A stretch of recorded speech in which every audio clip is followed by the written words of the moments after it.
Ladies, gentlemen, boys and girls, it's your boy Zal here, back again with another Warframe profile reaction. That's right, Warframe profile reaction, part 4. Exciting week, I'm going away on Monday for those of you that do give a fuck. So, I'm just trying to record as much content as I can so you all get to watch some pretty neat and cool videos. We're still currently editing Octavia's Anthem. That might even be out now before this comes out, I'm not too sure, but otherwise we're going to be scheduling some profile reactions, some other reactions, some Warframe gameplay, maybe some surprises along the way, who knows, but there we are. I haven't really decided where I want the camera to be yet, so currently it's now over there, it was here, it's not anymore. As I say, I want to get it central at some point, but my monitor setup does not allow me to. So, without further ado, my editor will pop up the list for the profiles that I liked. It's been such a long time since I have reacted to them, I can't quite remember, but there is the list now. Those are the ones I like, obviously. But now we are going to continue, and I know some people in the comments were saying that I should skip some of these and move on to other ones.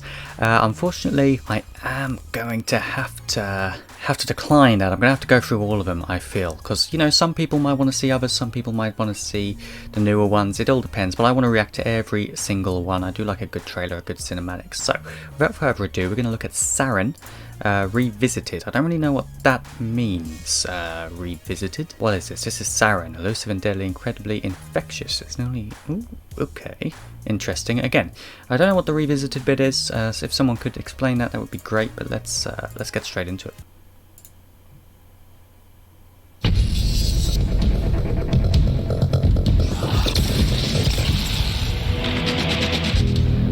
This is Saryn, elusive and deadly. The front of her face already looks like one of those sort of poisonous flowers that open up in like movies and stuff.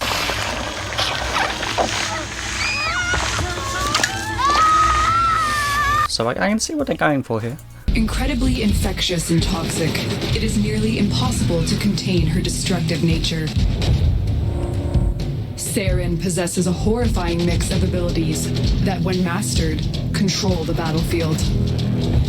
Spores grows venomous blobs on its target, dealing damage over time. When shot, blobs explode and spread to nearby enemies. Oh wow. Molt allows Saryn to leave behind a shell of her former self. Molt draws fire away, deceives her enemies, explodes on deactivation, and damages nearby enemies with toxic effects. Okay. Keep your enemies at arm's length, Tenno. Toxic Lash adds incredibly poisonous traits to your melee attacks, transmitting disease and plague with each hit on the enemy, causing bonus damage. Okay. Miasma eats away at her enemies, disintegrating them over time with its corrosive effects. Well, that's cool. If targets are under the influence of toxins or viruses, damage is increased. Combine with a Molt clone to even further amplify Miasma's power on the battlefield. Get down with the sickness, Tenno. Get down with the sickness. Wow. Okay, fine. Good reference. I actually liked it. That's an interesting one. Saryn does appear to be interesting. Don't know whether it's my kind of playstyle, but it's interesting. It's interesting. Wukong, yes. So obviously I am Wukong currently in my playthrough, and I'm enjoying Wukong. I really love Wukong, but I think he is seen as a bit of a cheese Warframe. So yeah, okay, fine. I should probably change to a little bit of a harder Warframe. A Warframe that is a little bit harder to master, but I wouldn't say I've mastered it. I wouldn't say I've mastered it at all. Is this where they start getting good?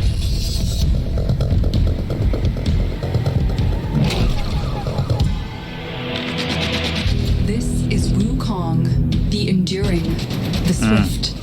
With the heart of a trickster, he is an unrestrained primal warrior. Wait, didn't they... I feel like they redid Wukong, so maybe it's not worth watching this? I'm pretty sure he did get a rework, but I can't find anything about it, so I'll watch it, and I'll know. I'll probably know if it has had a rework or if this is... I'll see.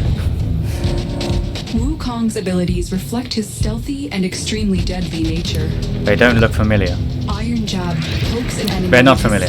There's no point. There's no point watching this. No. Okay, so he has had a rework. They just haven't brought out a trailer, unless it's in the Prime video, maybe. But Ivara, let's have a look at this one.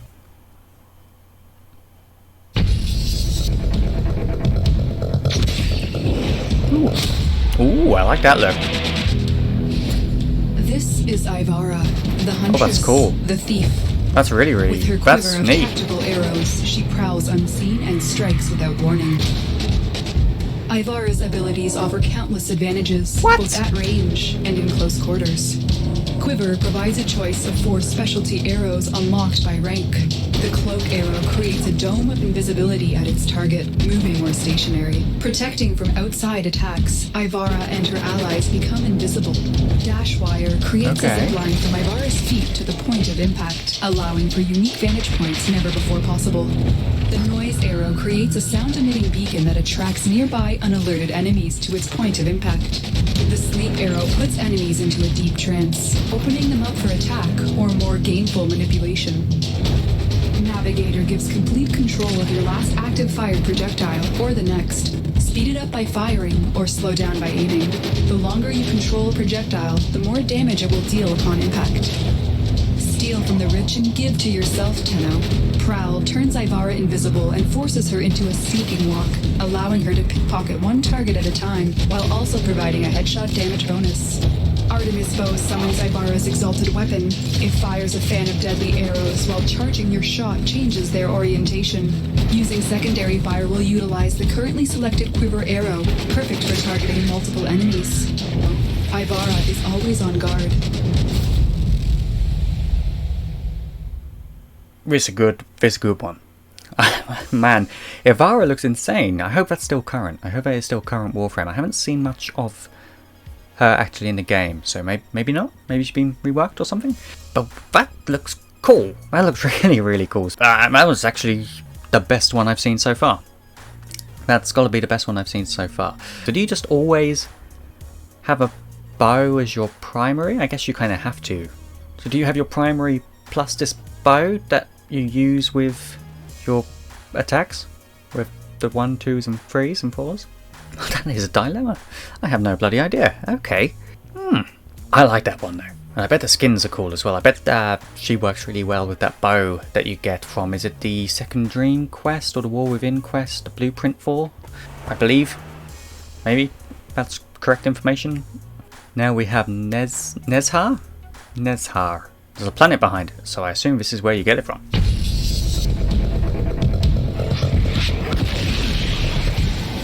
Okay.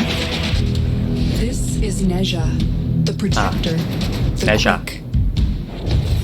A deceivingly playful facade conceals his immense power. Nezha's abilities keep his enemies at bay and his allies renewed. Firewalker leaves a trail of flames at his feet as he runs, dealing fire damage to enemies that come in contact, while also increasing his movement speed. Blazing Chakram throws a fire chakram. If it hits an enemy, they will become marked. Enemies who die while marked emit a healing pulse to Nezha's allies within a small radius. Triggering this ability while the chakram is in flight will cause Nezha to teleport to it. Warding Halo creates a protective ring of fire around Nezha that absorbs incoming damage, while also hurting enemies who venture too close to the ring. This is a madness. This is absolutely mad. How are these now the really good Warframes that I'm watching? Is part 4 the change? Add Ivara and this one to the list, because these are, I mean, Ivara's got to be top. So Ivara's got to be god tier. I like this one. Watch your step, Tenno. Divine spears. Are you serious? What? This game knows no bounds. This is sick. This is crazy. Kills enemies in a radius around Nezha, pinning them to the spears. When deactivated, they retract, slamming enemies into the ground with incredible force. Feel the heat, Tenno. Nezha is a burning thing, and he makes a fiery ring.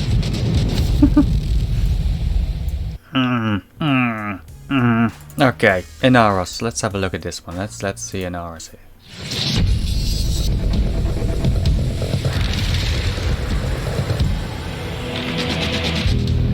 This is Inaros, the savior, king of the desert.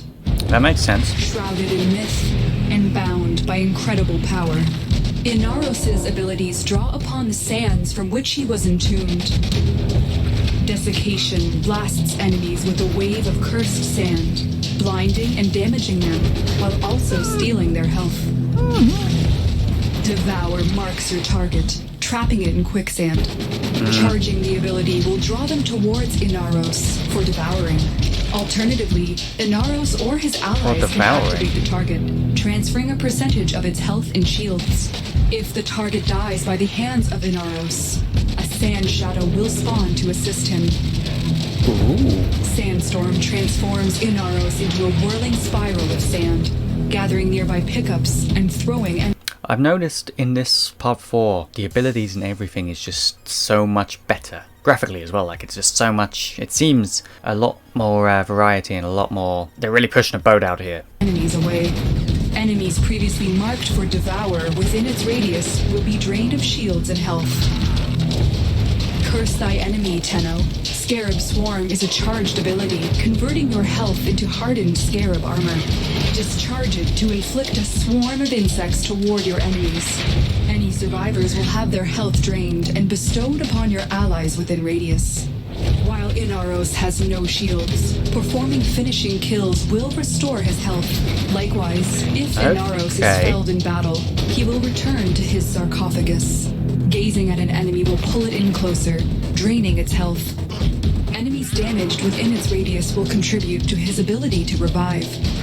If filled, Inaros may automatically resurrect himself.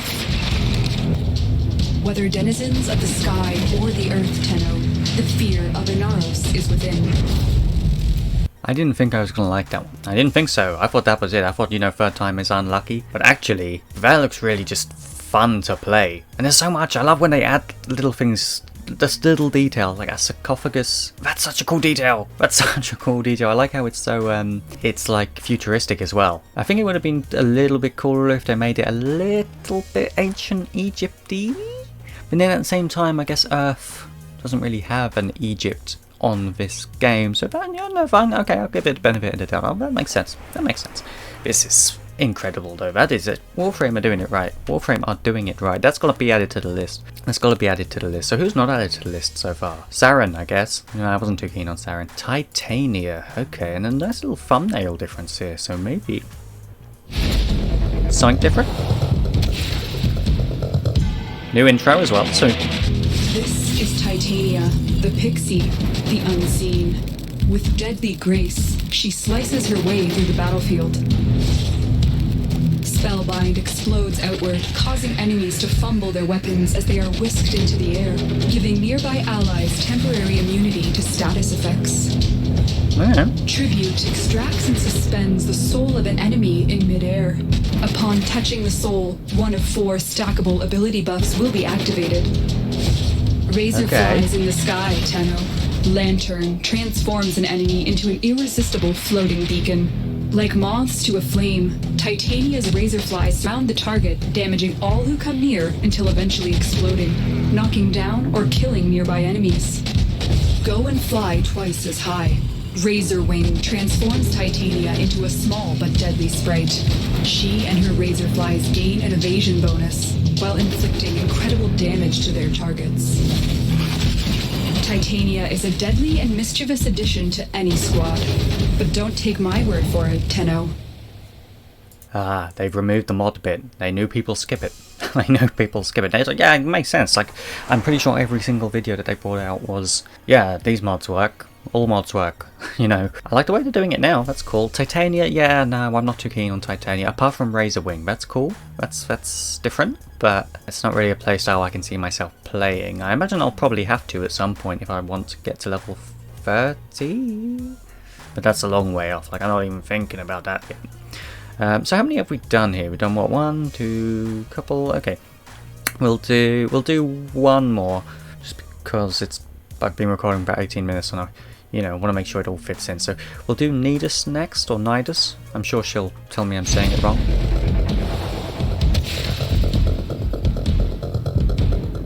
This is Nidus, the nice. Adaptive, the Scourge. That is he mutates like an epidemic, sweeping through the battlefield. That's cool. That's scary. Virulence ruptures forth a wave of infestation. Ooh. With each enemy afflicted, your infestation begins to stack and mutate.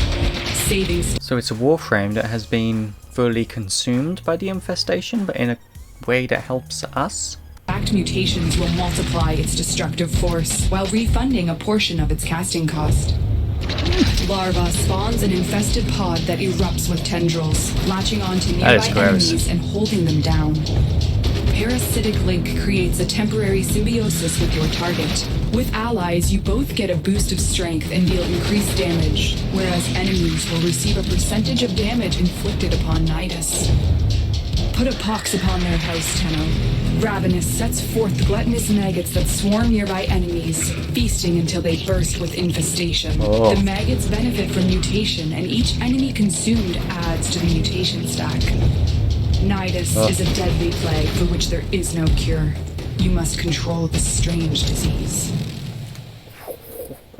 What a way to end. Okay, yeah, Nidus added to the list as well. Nidus definitely added to the list. I bet the skins on that are crazy. Wow. Okay, well let me know what your favourite was out of those. I mean, really good ones there. Some really, really good ones. I particularly liked, which one was it Ivara? I really like Ivara. So far she's top. For me, anyway. You know, out of like the whole game. I would say Ivara beats Wukong. For me. That might have to be my next Warframe. But we haven't seen the final 15, so, and Octavia is next, and apparently I'm going to like Octavia, so there we are. And I have finished Octavia's Anthem, so maybe it's a sign. Maybe it's a sign. Well, you let me know in the comments, guys. I hope you have enjoyed. Let me know what other Warframes here I will probably like. And yeah, we're just obviously going to keep on going through the list, and then we are going to hit those Prime Warframes, which I'm excited about, because I really don't know much about the Prime ones. Bar that every now and then Warframe kind of pushes them with a hefty price tag. So let's see. Anyway, I hope you've enjoyed the video, guys. It has been your boy Zal here. Let me know what you still think of the video quality. And yeah, I'll see you in the next one. Bye bye.